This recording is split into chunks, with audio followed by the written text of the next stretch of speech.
person heard an accent, and he said, "What color are you?" And I looked over to my mother, this is 1964, and I said, "Mother, what color am I? Pink?" He wasn't altogether at home in Mexico either. And I would be walking down the street, kids would call out to me, "Hey, gringo, go home." Now he is Mexican enough to hold a cabinet position, fighting for Mexicans here in the United States. The United States says, "Don't come, don't come, don't come." But if you make it, here is a great reward. Some people have said, well, we don't think that it's right that he is able to somehow participate in both countries. What I say is that is the reality of U.S.-Mexico relationships. And there are now over 20 million people that have one foot in Mexico and one foot in the United States, according to new census. If they're going to attack me, they're going to have to attack 20 million people. Tonight, the new frontier, the man in the middle.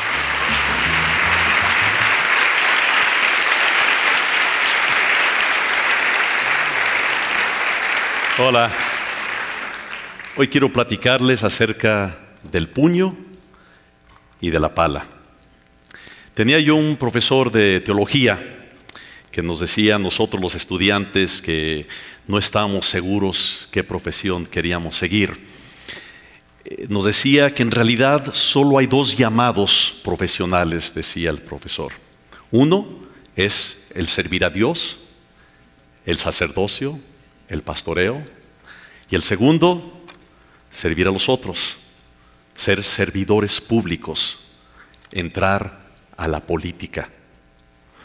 Nosotros, estudiantes de preparatoria, entendíamos que un profesor de teología nos quisiera encaminar hacia las cosas de Dios, está bien, pero encaminarnos hacia la política. Veíamos en las noticias corrupción, robos, hipocresías, ególatras, todo eso negativo que se dice los políticos. Yo no quería tener nada que hacer con la política. Pasaron los años, me metí a filosofía y letras, no tuve el llamado tampoco a lo divino, así que me metí a filosofía y letras. Y poco a poco empecé a participar con algunas personas en cosas relacionadas a Estados Unidos-México, la relación Estados Unidos-México. Creamos un centro de estudios, Estados Unidos-México, en la Universidad de Texas, y cometí el grave error de invitar a un político a dar una conferencia. Y más allá de eso, a ese individuo lo invité a que conociera a otro político. Invité a que el gobernador Vicente Fox conociera al gobernador George W. Bush. Los dos serían presidentes en 3 años. Los conocí en 1997, abril, bien lo recuerdo, el momento en que tomé el camino equivocado. Desde ese abril de 1997 empecé a colaborar con diferentes políticos, diferentes servidores públicos, y pasando el tiempo, llevo ya 20 años en que casi siempre he estado colaborando con alguno. He colaborado, creo, con 22 ya individuos que han buscado presidencias. Muchos no han llegado en diferentes países. Me ha llevado a Costa Rica, Panamá, Guatemala, Japón, Kenia. Mucha aventura, muy, muy padre. Pero lo sorprendente, aparte de que yo me metiera en eso, lo sorprendente es que he conocido a muchísimos servidores públicos, yo diría casi todos, dignos de llamarse servidores públicos. Personas interesadas de verdad en su comunidad, interesados de verdad en hacer el bien en sus países. Yo los invito a que, si han perdido la esperanza en los políticos, los invito a 2 cosas. Una es que se animen a entrarle. A lo mejor hay puros corruptos ahí porque tú no estás ahí. Y la otra es que muchísimos de ellos sí están interesados en trabajar por nuestro bien, y hay que trabajar con ellos para hacer los grandes cambios que queremos. Yo quisiera platicarles de 3 servidores públicos a quienes yo admiro mucho. Son muy diferentes y por lo mismo los escogí. Vienen de diferentes partes, uno de Estados Unidos, un mexicano americano como su servidor y uno de México. But McCain survived. Dragged from a lake, he would spend the next 5.5 years in a Vietnamese prison camp. where he was brutally tortured. Frankly, I expected him to die, but John survived on will alone. McCain was hailed as a hero on his return and eventually elected to the U.S. Senate, where this tough survivor is still waging wars. I'm George P. Bush. I'm Juan Hernandez. We Hispanics represent 37% of the population of Texas. But only a fraction of elected officials. With numbers comes a lot of power. But also a big responsibility. And guess what? If you don't participate, it doesn't count. We have joined forces with many other Hispanics throughout the state to support people just like you. It is our responsibility to help other Hispanics. We are here to help. Because if we are the future, we need to get ready for public office today. Como somos el futuro, tenemos que empezar hoy a crear nuestro futuro. El primero, John McCain, fue prisionero de guerra. Estuvo 5 años en Vietnam, torturado una y otra vez, y otra vez, y otra vez. Había caído en un avión y lo metieron en lo que le llamaban el Hilton de Hanoi. Platica John McCain, he podido pasar mucho tiempo con él y me ha platicado cómo lo levantaban de los brazos así y lo colgaban. Lo levantaban, lo colgaban, lo dejaban por horas y horas ahí, pidiéndole que él denunciara a Estados Unidos, que hablara mal de su país. Cuando lo sacaban después de torturarlo, arrastrando, sus amigos, que también habían sido capturados, volteaban a ver cómo estaba el pobre John. Y él les decía, me platican sus amigos, que todo está bien, todo está bien. Él todavía queriendo animarlos a ellos. Él tuvo la oportunidad por tener un papá que tenía un nivel alto en la milicia de Estados Unidos, y entiendo que en los acuerdos internacionales le permiten entonces al hijo, al pariente, salir después de X cantidad de años de prisionero. Entonces fueron a indicarle que él ya iba a poder salir. Y él dijo, no, me quedo aquí. Le toca a mis compañeros primero. Ellos ya llevan más tiempo que yo. Y quedó otro año y medio siendo torturado. John McCain ha luchado en Estados Unidos, un país que usa la tortura. Él ha luchado en contra de la tortura. Dice, nosotros no podemos hacerle eso a otros, aunque sean nuestros enemigos.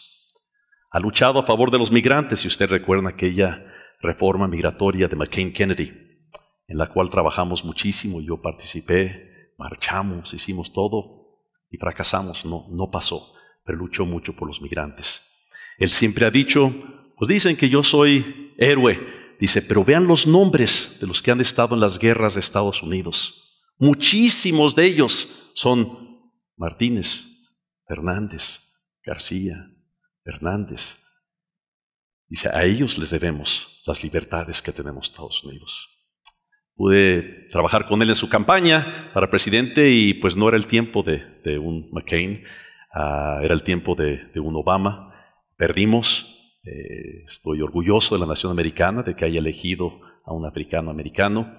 Estuve de acuerdo con algunas de las políticas, otras no, del presidente Obama. McCain hoy día tiene 3 guerras en las que todavía le está echando muchas ganas y lo sigo yo admirando. Tiene la guerra todavía a favor de los migrantes, en este momento que tanto necesitan ellos de una voz fuerte. Está él luchando en contra de muchas de las políticas del presidente de Estados Unidos, Donald Trump. Y creo que todos debemos de estar horrorizados por las políticas de ese señor. Y número 3, ahora está luchando contra un cáncer cerebral. Y le deseamos lo mejor. Número 2, ya vimos el video de George P. Bush, un joven, ¿lo vieron ustedes? Morenito, ¿quién fuera a decir que era Bush? Republicano, joven, le decía a su abuelito George H. Bush, the brownie, el morenito de la familia. Difícil ser hijo de los Bush hoy día. Ese nombre que representa a lo mejor para muchos el partido republicano, aunque ellos también se han opuesto a mucho de lo que representa el presidente de hoy día. Pero tiene algo muy bueno Bush, espero que ustedes lo sepan. Su mamá es de aquí de León, Guanajuato, ¿sí? Columba es hijo de una mexicana, de una guanajuatense. Lo que admiro de George P. Bush, yo no sé hasta dónde vaya a llegar en la política, trabaja duro en lo que le llaman Land Commissioner en Texas, un puesto estatal, pero lo que sí ha hecho y que admiro mucho es que ha luchado en Estados Unidos porque otros latinos, otros hispanos, otros mexicano-americanos entren a la política. Y lo he oído una y otra vez decir, Juan, si no inyectamos a la nación de Estados Unidos con nuestra cultura, aunque le sale con un poquito de acento, ¿verdad? Pero con nuestra cultura, dice él, ¿qué va a pasar con Estados Unidos? Y cientos de jóvenes, posiblemente ya miles de jóvenes, y él anda por todo el país predicando eso, entra a la política a los hispanos. Y cientos, posiblemente ya miles, han entrado a la política y en los dos partidos, republicano y demócrata. El tercero es un amigo y lo tuve que pensar mucho antes de hablar de él, porque pues, hablar de un amigo en la política, pues a lo mejor no se presta para que la gente escuche. Sin embargo, no pude contenerme. Pasemos por favor el video de mi amigo el político, servidor público. Nos debemos al ciudadano. El que paga manda. Y el actor estelar de la democracia no son los partidos políticos, ni es el gobierno, es el ciudadano. Pues hoy tenemos un presidente traidor y un presidente traicionado. Es un presidente traidor a la confianza que los mexicanos depositaron en él y traicionado por su equipo que no le tiene lealtad. ¿Cómo no hablar de un amigo aquí mismo de Guanajuato? Uno que cientos de ustedes a lo mejor lo conocen como profesor de la Universidad de Guanajuato. Unos miles, posiblemente muchos miles, lo conocen como rector. Otros, pues ya millones, lo conocen como el gobernador. Y ahora toda la nación lo reconoce como, tanto que fue el consejero, el director de lo de CONACYT, y ahora como senador de la República Mexicana. No voy a alargar mucho hablando de mi amigo, que sí lo he conocido desde que éramos jovencitos, éramos contrarios en el fútbol, yo era mejor. Pero él llegó a ser gobernador. Y bueno. Nuestras mamás eran amigas, dos americanas que vinieron y conocieron estudiantes de leyes acá y se casaron. Entonces compartimos esa doble cultura, esa doble manera de pensar y de vivir. Respeto dos cosas principalmente de Juan Carlos Romero Hicks. Una, y ustedes la conocen, es que todos esos puestos que ha tenido los ha hecho con logros históricos, como lo fue de gobernador de Guanajuato, y podríamos estarnos aquí mucho tiempo hablando de eso. Pero lo que más me impacta a mí es que no tiene un solo cuestionamiento de corrupción. La verdad, en estos tiempos en que muchos de nuestros gobernantes tienen muchos problemas. ¿Cuántos gobernadores ahorita lo están buscando?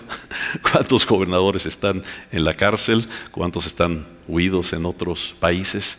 Y que él no tenga un solo cuestionamiento. Estoy orgulloso de mi amigo. La segunda es que no ha perdido ese sentimiento de lo humano. Y les doy un ejemplo de hace 2 días. Antenoche le hablé por teléfono porque mi esposa estaba en el aeropuerto y se le había acercado una jovencita llorando de que su amigo que venía de otro país, migración, lo había detenido, no había sabido contestar algunas preguntas o había habido alguna equivocación. Le hablo a Juan Carlos por teléfono, oye, fíjate que esta situación, él podría haber contestado, oye, estoy trabajando y estoy bien ocupado, estamos lidiando de cosas en el Senado, de la nación. No, me pidió la información. Y le trabajó varias horas. Y el joven que estaba detenido, a las cuantas horas salió, ¿sí? Había un error. Y por cierto, iban a un evento religioso, venían a México. Estos que he presentado, así son los 3. Y yo creo que muchísimos, se sorprenderían ustedes cuántos de ellos, por un lado, sí, tienen una visión grande, quieren cambiar la nación, quieren hacer grandes cosas, pero no se olvidan del individuo. Porque hay de nosotros, si nos olvidamos del que está enfrente de nosotros. Creo que no debería permitírsenos el representar a todos si nos olvidamos del que está enfrente. Ahora quisiera comentarles rápidamente de otros 3, no alargaré esto, pero que no han salido en las noticias, no aparecen en realidad en ningún lado. El primero, don Tereso Ortiz, alguien que no sale mucho en las noticias, a lo mejor no han oído ustedes de él. Don Tereso Ortiz se fue de Guanajuato a Dallas, Texas, al área de Oak Cliff. No sé si ustedes saben, pero muchos como Tereso Ortiz se han ido al área de Dallas, Fort Worth, especialmente el área de Oak Cliff. Hay entre 250,000 y 300,000 guanajuatenses en el área de Dallas, Fort Worth. Hay más de 1 millón de hispanos, como les dicen por allá, hay 250,000 plus de guanajuatenses. Por un lado, algunos han salido por falta de oportunidades en algunas áreas de Guanajuato, otros posiblemente sí tienen las oportunidades en ciudades como León, pero de todos modos allá están los primos, allá están a lo mejor los papás. A él se le ocurrió a don Tereso, y la leyenda de don Tereso dice que tenía muy poca educación, casi nada de educación, dice su historia, y él llegó a trabajar para sacar adelante su familia, pero de inmediato empezó a trabajar por los otros guanajuatenses. Y creó la Casa Guanajuato hace más de 20 y tantos años, la cual hoy día es el club de migrantes más grande y más importante de todo Estados Unidos.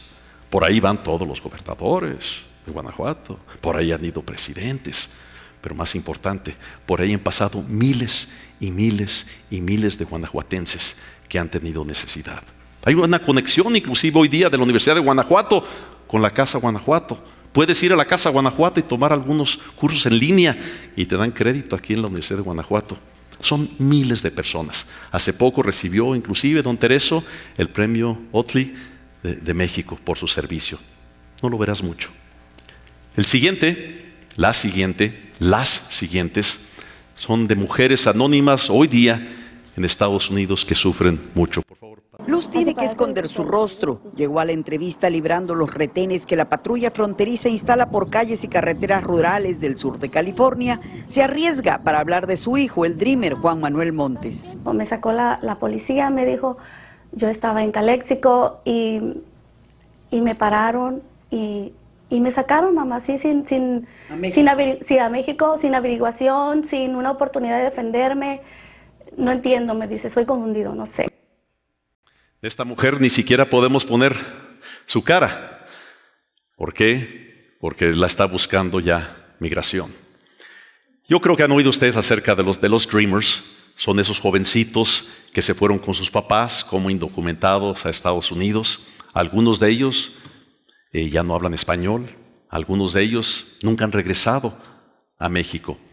Algunos de ellos conocen poco de la cultura mexicana. Y sin embargo, las políticas de este presidente son de quitarles inclusive un permiso que ya se les había otorgado para estar legalmente en la nación de Estados Unidos e ir poco a poco inclusive a la ciudadanía. El primer deportado de los Dreamers con papeles de estar en Estados Unidos era el hijo de esta mujer. Hoy día ella trabaja con otras mujeres para ayudar a los otros Dreamers. A veces para esconderlos, a veces tratar de encontrarles abogados, tratar de sacarlos si es que los agarra la migra, como dicen allá, tratar de ayudarlos. Hay muchísimos sufriendo el temor en Estados Unidos y que ni siquiera aparecen sus caras. Finalmente, quisiera que el último de los 3 pusiéramos su retrato aquí. Los rescatistas del 19 de septiembre. Un joven, Abel García. Abel es un profesionista, es un joven con su familia que nunca había sido rescatista, nunca había participado en tratar de salvar vidas en algún tipo de desastre, pero cuando hubo el gran sismo el 19 de septiembre, él dejó su trabajo, dejó su familia y por días y días estuvo tratando de rescatar personas en los desastres.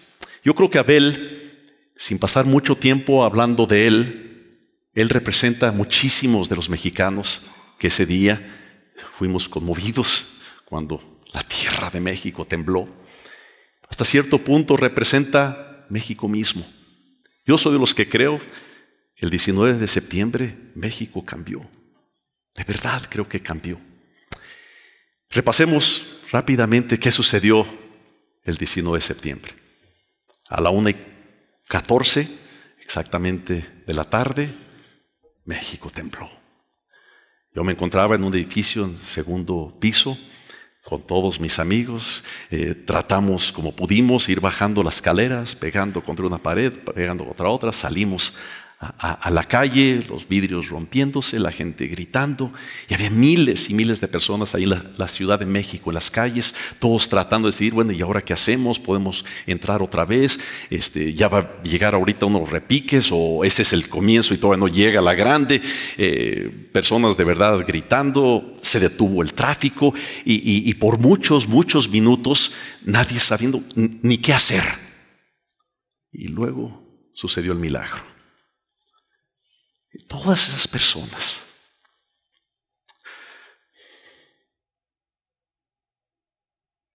que por unos momentos, unos minutos, buscaron su propio refugio, su propia seguridad, buscaron escapar ellos el peligro, regresaron corriendo a los lugares, a los edificios, a los lugares que estaban ya destruidos, a ver si podían ayudar.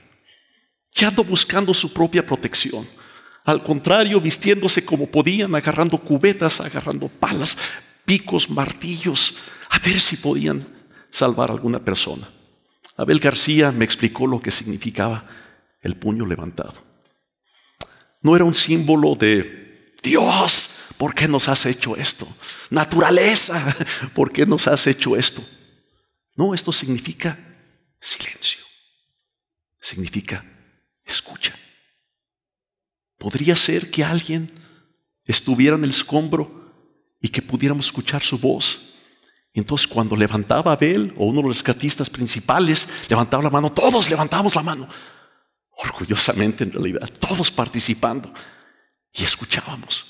Y de repente sí se escuchaba algo y todos corrían y a quitar y a hacer todo lo que podían. Y de una manera increíblemente organizada, para mi sorpresa. Un poco, decía un médico, como las células que corren a la herida y que tratan de sanar. Yo quisiera invitarlos a pensar que dicen los psicólogos que va a pasar algún tiempo en que nos recuperemos los mexicanos que pasamos esto, todo México, en que nos recuperemos emocionalmente, que va a pasar un tiempo, la verdad, en que eso del temblor y que en cualquier momento sentimos que va a haber otro. Y yo sí quiero recuperarme porque todavía siento que, caray, ¿qué pasó? A ver, ya hubo otro, ahorita alguien se movió ahí y dije, caray, ya viene otro. Sí, quiero recuperarme de ese miedo, la verdad que sí. Pero ¿saben qué? Yo no quiero recuperarme. Yo no quiero recuperarme, ¿sí?, de ese sentimiento, de ese México que vi, que se levantó, se puso de pie. Y que todos levantamos la mano. Y que dijimos, ¡silencio!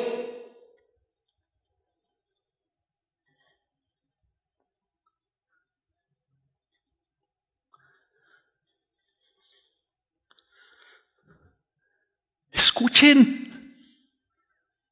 Así como decía mi profesor, a lo mejor Dios nos da sabiduría, a lo mejor Dios nos llama, a lo mejor Dios nos dice qué hacer, o a lo mejor escuchamos a alguien abajo del escombro que nos está pidiendo ayuda.